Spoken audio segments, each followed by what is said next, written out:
আচ্ছা, পার্ক স্ট্রিটের নাম পার্ক স্ট্রিট কেন হলো বলুন তো দেখি? ইতিহাসটা অনেকেই জানেন না, জানতে ভিডিওটা দেখার অনুরোধ রইল। পার্ক স্ট্রিট চত্বরে গেলে অ্যালেন পার্ক ছাড়া আর তো কোনো পার্ক চোখে পড়ে না। আর ওইটুকু একটা ছোট্ট পার্কের নামে এত বড় রাস্তার নাম পার্ক স্ট্রিট?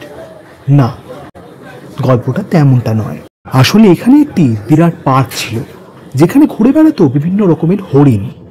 এটাকে বলা হতো ডিয়ার পার্ক। এখন মিডলটন রোয়ে যে লরেটো হাউস রয়েছে, সেটা একসময় বেঙ্গলের গভর্নর ভ্যানসিটার্টের বাড়ি ছিল। পরবর্তীকালে সুপ্রিম কোর্টের চিফ জাস্টিস এলাইজা ইম্পে ওই বাড়িতেই থেকেছেন। ওই বাড়ির চারপাশ ঘিরেই ছিল এই ডিয়ার পার্ক। বাগানটি পূর্বে ক্যামাক স্ট্রিট থেকে আরম্ভ করে পশ্চিমের রাসেল স্ট্রিট অব্দি ছিল।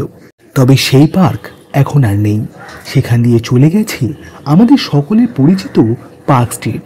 রাস্তার নামেই যেন আজ বেঁচে রয়েছে সেই ডিয়ার পার্ক, অর্থাৎ পার্ক স্ট্রিট।